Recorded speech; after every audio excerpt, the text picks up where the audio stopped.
Rights to freedom is dead. We're coming to get our check.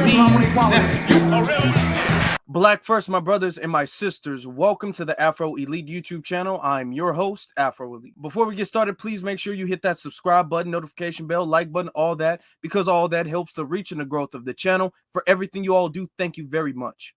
Now, I'm going to be responding to a video from this guy whose name is John Dole.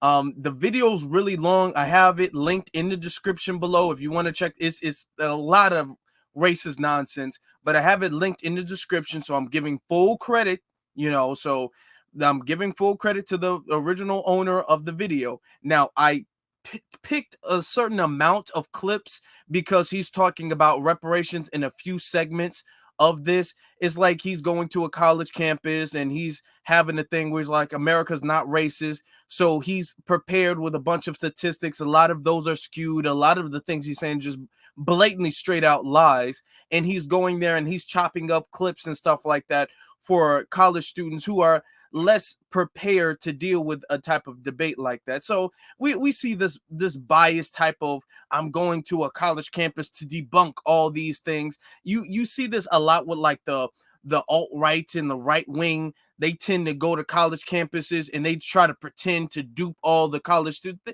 They do this all the time. It's very corny, and they only do it because they know for a fact that the only way they can seem like they're legitimate is to go around people who are completely unprepared to talk to them at all, and then chop that video up and put it online, be all like, I just own this whole college. They do it all the time. It's very corny, but he does it in this case, and in a few segments he speaks on reparations, and that's what I'm going to be focusing on. So without any further ado, let's play this clip, and then we're going to be talking about some of the crazy stuff, just absolutely wild stuff he says about reparations. Copyright disclaimer. Under Section 107 of the Copyright Act 1976, allowance is made for fair use for purposes such as criticism, comment, news reporting, teaching, scholarship, and research. Fair use is a use permitted by copyright statute that might otherwise be infringing. Nonprofit, educational, or personal use tips the balance in favor of fair use. The first thing I want to mention, just before I forget, you mentioned reparations, for example. Yeah, it is right. It is true that there's never been a program that has specifically said, here is a cash voucher for the experience of your ancestors during slavery.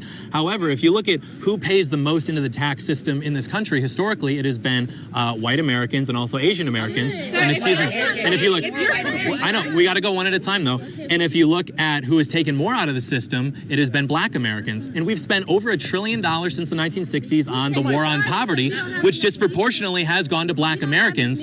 So in a way, that has been reparations. Now, what he's saying is incorrect. It's totally incorrect. Government assistance is not reparations. That does not count as reparations because everybody gets it. Government assistance, welfare, food stamps, WIC, all of that. That's not exclusive to foundational black Americans, so that cannot count as reparations. Nor, if it was exclusive to us, does that count as reparations. All right, nobody else has ever received reparations in the form of food stamps, in the form of a school program. Nobody else has received reparations in the form of a food pantry. But anytime we talk about reparations, it turns into that type of conversation. And if we really want to go there, let's actually talk about who does benefit the most from these programs.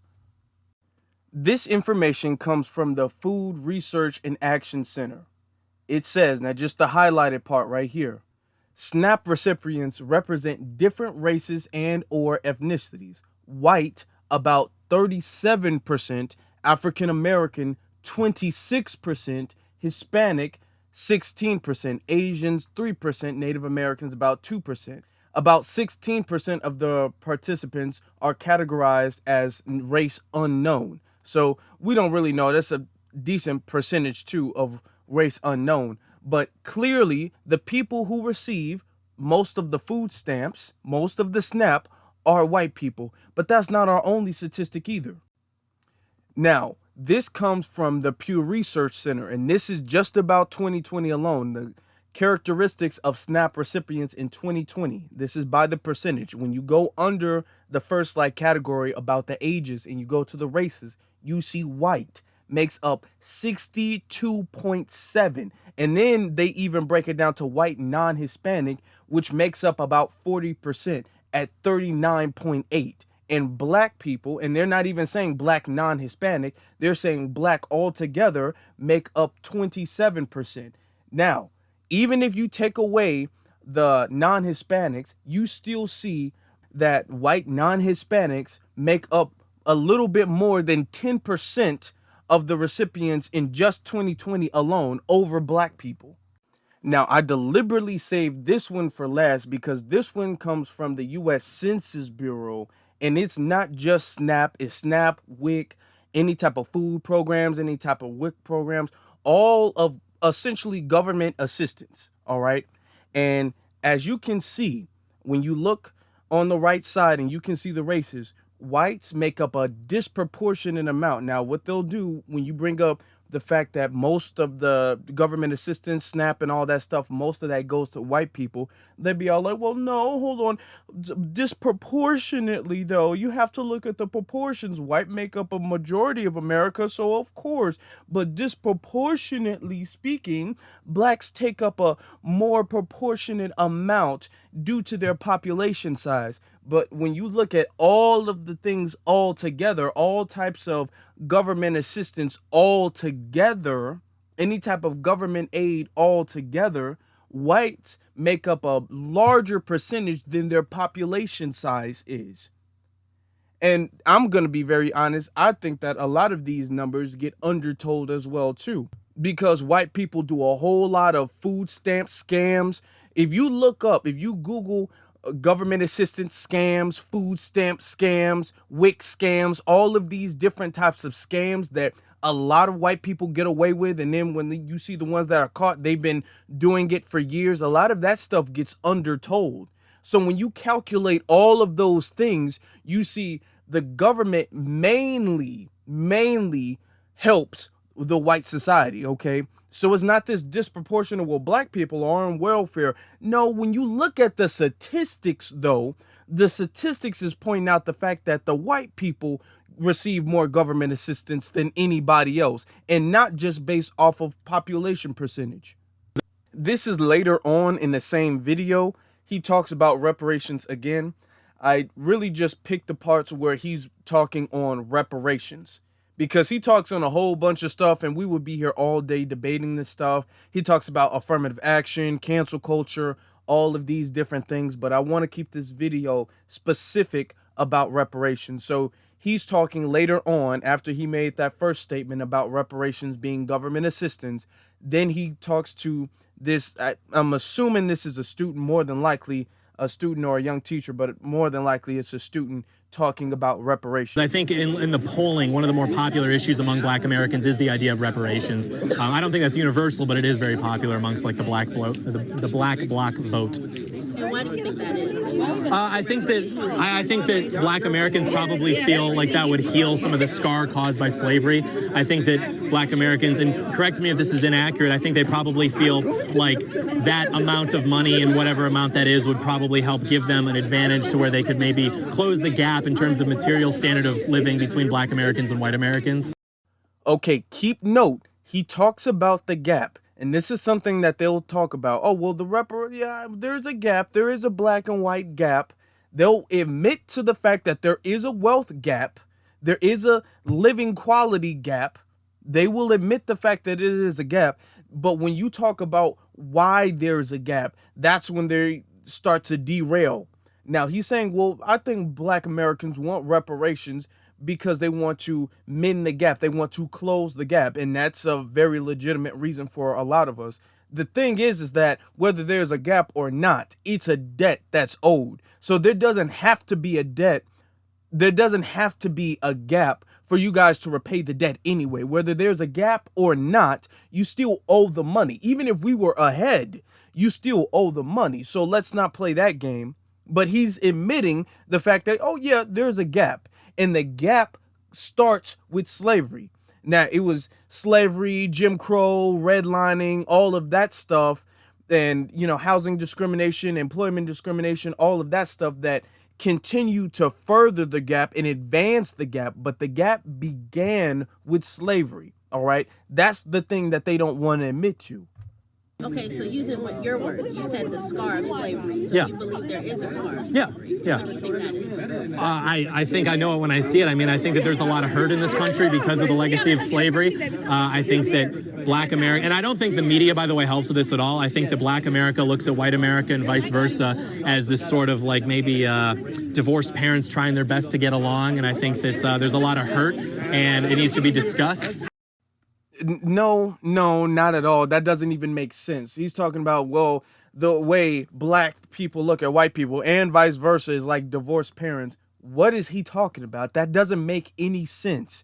He's saying divorced parents. No, this isn't a thing where both sides are beefing equally. This is a side where one society of America is oppressing and subjugating another percentage, Black people in America. That's what it is. It's not like both people are got some type of issue with each other. Black people have an issue with being subjugated, with being oppressed, and white people have an issue with Black people existing. That's what that's been about. All right. It's not been there's tension and we're trying to get along, but we still really mean mug each other on the side. No, that's not what it's about. You can look at the hate crime statistics and see that's not what it's about. The people who've been attacking us 100 years ago were the same people attacking us 100 years prior to that. So nothing's changed as far as the way they've been viewing Black people. And then he talks about, well, we need to discuss it. We need to have a discussion. No, y'all need to just cut the check. We don't need a discussion. Everything's about, well, we got to talk about it. It's time to heal. It's time to sit down. It's time to have a conversation. We don't need any more conversations. We don't need any more talks. We don't need to sit down at a table. We're done with that. Now, we tried to do that. Remember, Dr. King, he was sitting up there trying to do that, and y'all was hitting him in the head with rocks, and y'all shot and killed him. So we're done with that page. When Black people are like, okay, let's integrate, and I'm not saying that was a good idea, I'm just saying, but when Black people were like, let's integrate, let's all live as one, let's all live peacefully, white society was like, no, we don't want that, and they still show the same level of energy. So as far as the whole, come on, can't we talk about it? Can't we all just move on? Can't we all just get along? No, because when we were on that page, y'all was throwing sticks and stones and shooting us and having dogs bite us and all that stuff. So no, it's over with now. Cut the check. So, But I need an example of the scar of slavery. How do we see the scar of slavery in American society? How do we see that? I think that it's probably accurate to say that Black Americans don't really feel like they have a stake in America. Would that be inaccurate? How do you know? How can you say how Black people feel? Well, you asked me what I think, and this is just what I think. I don't know if it's I'm true. asking an example of a scar of America, and then you go to talk about how Black people feel. Yeah. I'm trying to find a correlation there. Well, I think that, because Black Americans are Americans, that would affect our general social fabric if they feel like they don't have a stake in society or that this country isn't theirs for some Why would reason. they feel like that? Because of slavery. Okay, but how does slavery affect today? I agree. I don't think slavery does affect today beyond that. You don't. No, ma'am. See, if it didn't affect, if it didn't, then why do certain places like Florida not want to teach about slavery? Ban books teaching about slavery and punish teachers for teaching about slavery and the things that happen, because what they're trying to make it seem like is, of course, we're going to admit that slavery was bad. It was negative and it was something we should have never done. And then after we freed the slaves, everything went back to normal and everybody shook hands and got along. And there's racial tension, but it's really for no reason because we've all been getting along so well. No, slavery and what he said, the scar of slavery, that's what led to the black laws. That's what led to Jim Crow. That's what led to redlining. That's what led to mass incarceration. That's what led to all of these other things. It's one domino knocking down the other dominoes. They make it seem like after 1865, everything was all hunky-dory and there's been no problem since then. Okay, do you think the American Revolution affects today? In the sense that it established this nation independently from Great Britain, yes. Do you think that the economic system of slavery helped to establish America? Do you think that? In a certain sense, I think that largely what we see now is because we were the only industrial economy left on the global stage after World War II. I think that our culture was pretty well solidified by then, but I don't think it's entirely because of slavery. I didn't say entirely. I just said, do you think that contributes? Because the American Revolution was harder than slavery, right? I think it contributed insignificantly. And this is something that you see them say all the time. This is something you're seeing because we're making the push for reparations and we're basing it off of the grievance of slavery. So what they're trying to do now is downplay slavery. Back before we were on this with the reparations movement, they didn't have a problem admitting to the fact that slavery built America. They had no problem with that. Now that we're using that as the basis for our reparations, now they're trying to downplay the significance that slavery was. They're like, slavery, it helped a little bit. It benefited insignificantly. All right. It doesn't matter if the economy was established after World War II, like over a century after slavery. It doesn't matter at that point. Slavery was really the only reason that they were able to win World War II. The economy of America was well established prior to World War II or even World War I. All right. The only reason they were able to win any of those was because of the economy that slaves built in this country. Now, if he wants to say it's insignificant and slavery has no part in the American economy today, let's take a look at this. Now, this information comes from Cengage.com. It says, American capitalism's foundation is slavery. Many Americans are unaware of the role Wall Street played in the slave trade and that enslaved people built the wall for which Wall Street was named. Ironically, enslaved people built the wall to protect Dutch settlers from the raids of the indigenous people of the country. So they admit that the enslaved people built Wall Street. Then it continues to say, in 1711, New York City officials decreed that all, quote, Negro and indigenous slaves are let out to be hired at the market house at Wall Street Slip. Even before Wall Street became a financial district, it was the first slave market in New York. So New York City, specifically Wall Street, it started with slavery. And Wall Street's still functioning today, still making money over money, hand over fist today. So you can't say, well, the cotton picking is over with, but what about all of the other stuff? And that's not all. Check this out. Now, this comes from AP News. They're talking about Citibank, and it's admitted it has ties to slavery. So this is towards the bottom of the article where they're discussing it. It says, the bank also had found other directors and founders likely owned slaves through Lehman Brothers. Citi, which they're talking about Citibank, purchased parts of Lehman in late 1990s. Citi is not the first bank to admit it had connections to the industry of slavery. In 2005, JP Morgan Chase acknowledged that two of its predecessor banks had specific links to the slave trade. In JP Morgan's case, two banks in Louisiana received thousands of slaves that were used as collateral. So these are banks making billions of dollars that are still standing today. Banks all around America. These aren't just local banks. These are some of the biggest banks in America, and they stem from slavery. So you can't say that slavery does not count today, or slavery's economy, the economy that was built off of slaves, don't matter today.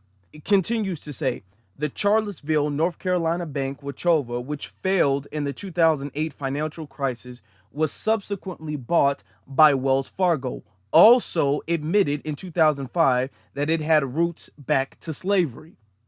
Wachovia found the Bank of Charleston and Georgia Railroad and Banking Company both bought slaves. So that shows, just those two things alone, just the Wall Street and the banks. We're not even talking about the hospital, all the medical research and the experiments, the medical experiments they've done on us. We're not even going into all of that stuff. The fact that we literally built the government, we literally built the White House, we literally built all these things. All right, we literally built the railroads. Is so much stuff that we can talk about, that all of what American economy is today stems from. It's not like slavery was one country and then the United States of America post-slavery is a completely different country. It's not like that. You have to take all of the history in together. It stems from slavery. Everything after slavery was still based off of slavery. You can't say, oh no, well, we had cars and technologies and the industrial belt and all of that stuff at this point in time. So that's really what fueled the American economy. Okay, but what fueled it up to that point though? American economy was fueled to get to that point. Everything doesn't start from after slavery. Slavery was the start of everything else. It was the first domino. What they like to do is they like to go to the 11th domino and be like, no, it really wasn't the first domino. It was the 10th domino that knocked down the 11th domino. But you got to count all of the other dominoes that was knocked down by the first domino, which was slavery. So slavery built the country. Now, if we weren't talking about reparations, they would admit to it. They have no problem admitting to slavery building the country before. But now that we're saying that because slavery built the country, you owe a debt and that we're coming to get our check. Now they're like, well, slavery really didn't do that much. I mean, it helped insignificantly. It was inconsequential how much it helped, but it was there. No, that's not the case. He's talking about the scar of slavery, and then the girl kind of slipped them up, because what scar are you talking about? The scar is still there. It has not been healed. First off, really, the knife is still in the body. It's not like they even pulled the knife out all the way. You're talking about a scar. You can't have a scar if the knife is still in the body. All right. So all of what he's saying is very debunkable. And we have to know this knowledge, so that way, anytime we run across them, anytime we have a debate, whether that's in person, online, anywhere, we have the knowledge in our memory bank so we can debunk everything that they're saying. These people who do this are really not that smart. They're really not that bright. They use a bunch of fake statistics. They say statistically and then a blatant lie, blatant full lie without any actual source to back it up. Notice they don't rarely ever cite their source. They really rarely do that. And then the sources they cite, they only cite skewed views of that source. Like they like to cite the crime statistics source from the FBI, but they'll make it seem like that's proven convictions instead of just arrest. All right, so they're very skewed with the statistics that they actually do cite. Sometimes, and a lot of times, they'll just say, well, statistically speaking, and then just tell a blatant I'm white and I say so lie. So we have to be ready for all of that. But this was just a couple of the clips. I could have debunked the whole thing. Like, he don't want to run across me. I could have debunked the whole thing, but I just wanted to stay focused on reparations when it came to this video. When you know the information, when you know the statistics, when you know the statistics about welfare, when you know the statistics about affirmative action, when you know the statistics about the slaves and how much they were worth back in the day and how much they built back in the day, when you know the history, when you know the information, you will be able to debunk any of them. All right. He's coming up there saying, well, government assistance, I mean, you guys benefit the most from government assistance. I just showed you that's not true. I just showed you that's a lie. And even if it was true, that's still not reparations, because that's not what you've given to anybody else as far as reparations are concerned. So that's not what we're going to accept as reparations, because that's not what reparations is. And then he's talking about slavery. It has a scar, but that's just because you all feel it has a scar. Besides that, it doesn't really have a scar at all. Now, they'll admit the Revolutionary War plays into today, but slavery, not really so much. So when you know the statistics, when you know the history, you're going to win every single time. Family, I want to know what you all think in the comment section below. What do you think about this video? What do you think about any of the crazy stuff he just said? Let me know that in the comment section below. Also, you should be following me on my various social media platforms, which is Afro Elite on Instagram and then The Afro Elite on Twitter. Please, before you leave, do not forget to hit that subscribe button. We are very, very close. Don't forget to hit that subscribe button, hit that like button, hit that notification bell, share this, tell everybody about this, do all of that stuff, because all of that stuff helps the reach and the growth of the channel. For everything that you all do, I sincerely appreciate it. So thank you very much. Now, with that being said, my brothers and my sisters, be one salute to every single last one of you all. You all have a good one.